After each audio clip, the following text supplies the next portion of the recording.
한덕수 국무총리 후보자의 국회 인사청문회 쟁점은 도덕성 의혹에 집중되는 모습입니다. 일부 국민 눈높이에 맞지 않는 부분이 있다. 김현장 18억 원에 대해 국민들은 의아해합니다. 하나도 숨김없이 다 말씀을 드릴 겁니다.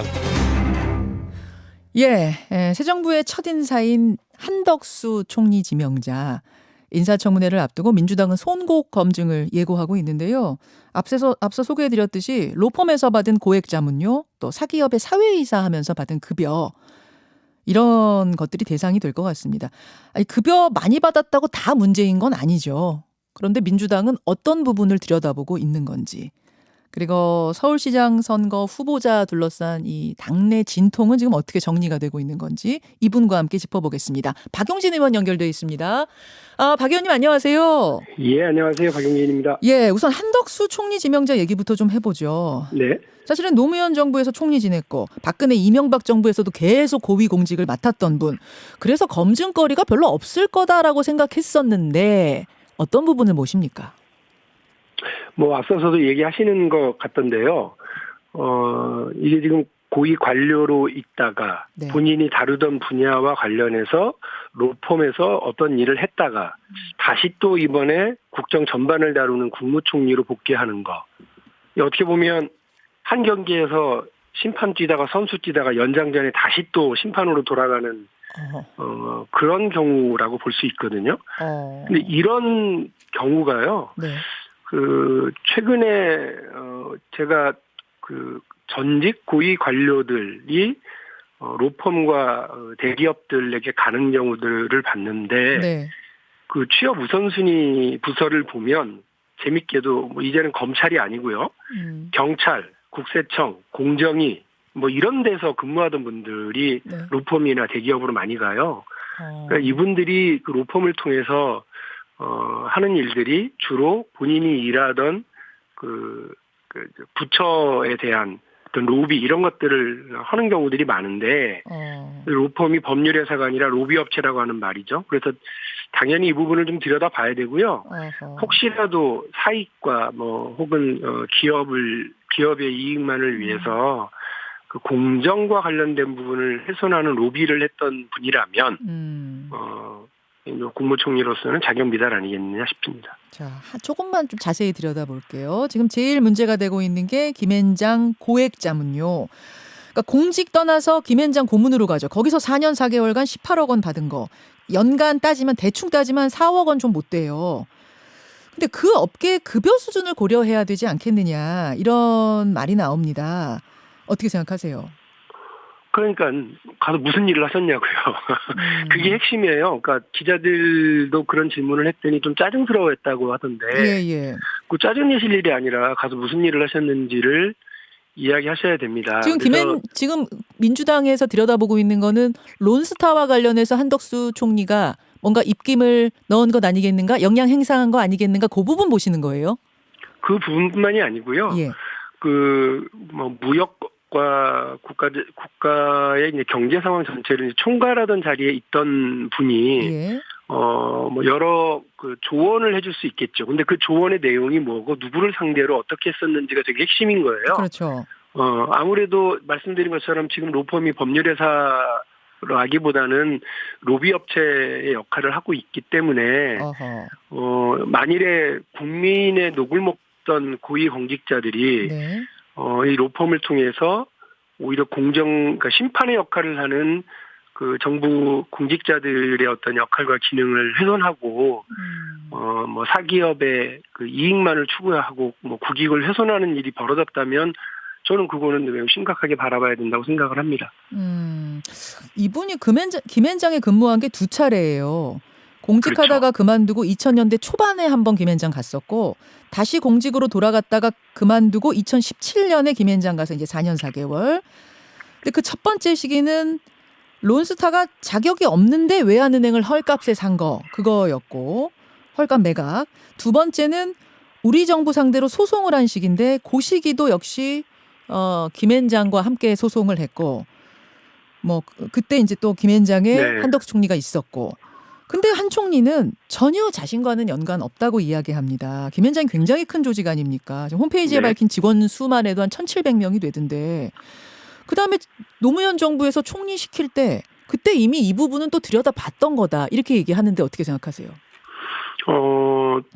그 당시 상황, 이제 본인이 직접 무슨 론스타 관련 외환은행 인수 혹은 매각이라고 하는 이 이상한 과정에 아무런 역할을 직접적으로 하지 않았다 하더라도요. 예. 로펌 내부에서의 뭐 작전회의 혹은 뭐 법률적인 어떤 전략 구상 이런 것들을 할 때 무슨 역할을 했었는지도 들여다봐야 될 문제라고 생각을 하고요. 이거를 그냥 좋게 말해서 회전문 인사다 이렇게 이야기하기도 하던데요. 제가 볼 때는 꼭 먹고 알 먹고 기업에서도 공직에서도 다 좋은 것만 취하고 그러면서 사실상 우리 경제에 매우 중차대한 역할을 하고 있는 금융권, 그것도 은행이라고 하는 기관을 자격 없는 데에다가 매각하거나 다시 또 먹튀를 할 수 있도록 해주거나 이 과정에서 있었고 론스타의 이익을 계속해서 지키는 쪽에 있었다고 그런다면 당연히 저는 이번 국무총리 인사청문회에서 검증 대상 이럴 거라고 생각하고 우리 청문위원들이 아주 이쪽 분야에 집중적으로 노력을 할 거라고 생각합니다. 론스타 그 사건이 쭉 진행되는 동안 한덕수 총리가 진짜 영향을 미쳤는가를 하나 볼 거고 진짜 영향 미쳤으면 뭐 거기서는 이제 큰 문제가 발생하는 거고 그게 아니더라도 그러면 전관 예우를 통해서 이 정도의 급여를 받은 건 적절했는가 그걸 또 보신다는 얘기고요. 그렇죠? 그리고 또 그걸 넘어서 공직 같다 사기업 같다 공직 같다 사기업 같다 이런 식의 인사 회전문 인사가 이게 바람직한 건가 또 세 번째로는 그것까지 보시겠다 이렇게 정리하면 됩니까? 국민적인 눈높이에서는 두 가지가 있어요. 하나는 지금 말씀드린 한 경기에서 네. 전반전에 심판 뛰다 후반전에 선수 뛰고 그다음에 연장전에 다시 또 심판으로 등장하려고 그러는 게 적절하냐. 이거 국민적 눈높이에서 확인해야 되고요. 네. 어제 한덕수 후보자가 11일 건 최저임금 관련 이야기와 관련해서도요. 예. 지금 올해 최저임금이 시급 9,160원 아닙니까? 네. 이거 한 푼도 안 쓰고 모아야 18억을 모을 때 들어가는 이제 기간이 이제 78년 4개월이라는 거예요. 한 사람의 인생 다 쏟아부어야 되는 이 엄청난 돈을 받아놓고 그게 업계 관행이었다 얘기하면 그 관행은 어느 나라 관행입니까? 어느 국민들의 관행인지 그것도 저는 국민 눈높이에서 검증 대상이라고 생각합니다. 그게 불법적인 게 아니더라도 국민 정서상 그럼 그런 분이 국무총리를 맡는 게 맞는 것인가에 대한 지금 문제 제기란 말씀이세요. 네, 관행이라고 하는 거요. 예전에도 다운 계약서 혹은 위장 전입 이런 거 다 관행이었다가 지금은 다 커트라인 대상이거든요. 알겠습니다. 네. 청취자 9802님 외에 또 몇몇 분은 그 BTS 프로듀서는 상반기 급여만 400억 원이 넘는다고 기사 나던데 어차피 사기업은 능력껏 받는 거 아니겠느냐. 그분의 경력으로 자문해 준다면은 연봉 4억 원이 그렇게 많은 건 아니지 않느냐. 이런 질문도 주세요. 문제는 BTS 프로듀서가 공직에서 일하다가 또 관계, 다시 말해서 공직을 대상으로 한 로비나 어떤 역할을 하시는 건 아니잖아요. 아하.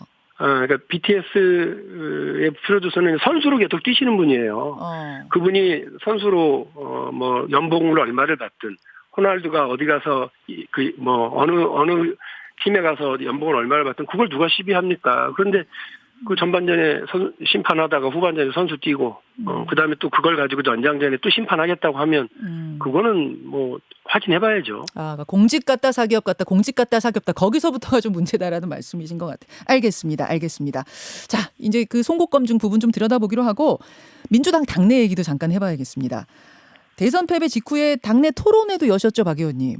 네, 그렇습니다. 자성해야 된다. 그리고 당을 혁신해야 된다. 계속 주문을 하셨는데 지금 분위기는 어떻습니까? 별로 제 토론회나 제 주장이 잘 먹히는 분위기는 아닌 것 같고요. 그래요? 네. 그러니까 이제 어쩔 수 없다. 지방선거가 코앞이다. 이러면서 어떤 그 혁신 반성 이런 부분보다는 당장에 있는 숙제를 좀 잘 치르자 이런 쪽으로 분위기가 가는데 저는 걱정이 중간고사 시험 망쳐놓고 이게 오답 노트를 하거나 내가 어느 과목에서 망쳤는지 이런 거를 좀 하는 오답 노트를 만들지는 않으면서 기말고사는 잘 볼 수 있다고 큰 소리 치는 학생에게 좋은 성적이 나오겠냐. 이게 걱정인 거예요. 오답 노트는 안 만들고 지금 졌지만 잘 싸웠다. 뭐 시험 망쳤지만 그래도 이 정도면은 선방했다. 지금 이러고 위로하고 있다고 보시는 거예요? 그렇죠. 기말고사에서 만회를 해야 될 거 아니에요. 예. 그러면 그걸 위해서 내가 듣기 평가에서 망쳤구나, 혹은 뭐 방정식 분야에서 망쳤구나, 이런 것들을 확인을 이제 하고 그쪽을 집중적으로 이렇게 더 공부하고 시간을 투자해서 가야 이제 기말고사를 잘 보는 건 아니겠어요. 예. 근데 그렇지 않고 그냥 예. 중간고사 망쳤으나 기말고사는 잘 볼 수 있다, 이렇게 그냥 자신 있게 큰 소리만 치고 있으면 뭐 성적이 잘 나올까, 이런 걱정은 있죠. 그런 걱정. 그런 상황에서 지방선거가 다가오면서 제일 주목받는 곳이 서울과 경기입니다. 그중에서도 송영길 전 대표 출마 여부가 가장 뜨겁네요. 어떻게 생각하세요, 박 의원님께서는? 저도 놀랐어요. 그러니까 사실은 우상호 의원이나 김민석 의원이나 송영길 전 대표하고 친하고 정치도 오래 같이 하셨고 세대도 같은 세대고, 그래서 근데 이제 이렇게 강하게 비판하고 반대하고 나오실 줄은 몰랐고, 어쨌든 정치라고 하는 게 대의 명분이 얼마나 중요합니까? 그리고 절차와 과정이라는 것도 공감대를 형성하면서 가야 되는 건데, 네. 대의 명분도 부족하고 공감대 형성도 이제 못한 채로 하다 보니 당내 여러 불협화음 소리가 나오고 있는 것 같아요. 근데 지금 송 전 대표 입장은 헌신이라는 거거든요. 오세훈 현 시장에 대적할 만한 사람이 만만치 않는 상황에서 내가 무슨 영화 보자고 가는 게 아니라 독배를 드는 거다. 이제 이런 뭐 취지의 얘기들이 나와요. 감사하게 생각하고요. 그런 이제 헌신하시겠다는 태도는 당연히 근데 존중받아야 된다고 생각합니다. 그러나 네. 그와 함께 이제 등장했었던 대한부재론이라고 하는 얘기는 네. 저는 또 다른 패배주의의 이름이라고 저는 생각해요. 지금 뭐 대안 없으니까 밀고 가자, 이렇게 얘기하는 거는 뭐 그냥 어차피 질 거, 이렇게 생각하는 것 아니겠습니까? 저는 그렇게 동의하지 않고요. 네. 따져보면 오세훈 현 시장이 지난번 재보궐선거에 국민의당 후보로 확정된 게 3월 4일이에요. 4구 재보궐선거에. 네. 그러니까 한 달 전에 뽑혔고, 안철수 후보를 이기고 단일 후보 확정된 게 3월 23일. 그러니까 한 20일 정도 앞두고, 맞아요. 선거를 20일 정도 앞두고 이제 단일화돼서 선거에 돌입했던 거거든요. 우리로 치면 시간이 많지는 않지만 늦지는 않았다는 거고, 그래서 우상호 의원도 김민석 의원도 무조건 반대나 비판만 하시는 게 아니라 뭐 절차와 과정에 대한 여러 가지 제안도 하시는 걸로 알고 있고, 뭐 콘클라베 방식 이런 거 김민석 의원은 제안하시더라고요. 예, 뭐 다양한 의견들이 지금 있고요. 네. 민주당 안에 어쨌든 전략을 짜는 전략단위들이 있고, 예. 또 서울시당도 굳건하고 이러니까 그 시간이 많지는 않지만 이렇게 서둘러서 움직여서 나가면 패배주의 극복하고 승리 반드시 할 수 있다고 저는 생각합니다. 알겠습니다.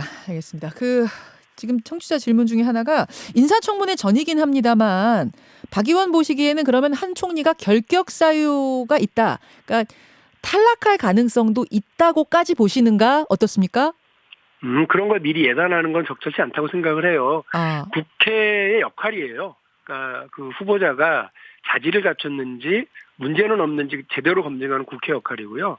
민주당으로서는 국회 제1당 입법 수권 정당이라고 저는 얘기하는데 입법부의 수권 야당으로서는 당연히 우리 민주당이 그 역할을 충실하게 해야 된다고 생각할 뿐입니다. 알겠습니다. 지금 뭐 이 정도 가지고선 탈락이다 아니다 섣불리 얘기할 수는 없다 이 말씀이세요.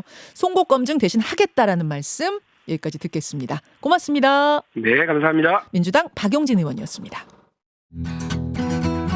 김현정의 뉴스쇼는 청취자 여러분의 참여로 이루어집니다. 트위터, 페이스북, 레인보우 게시판, 그리고 단문 50원, 장문 100원의 유료 문자 샵 1212, 우물정 1212 통해 참여하실 수 있습니다.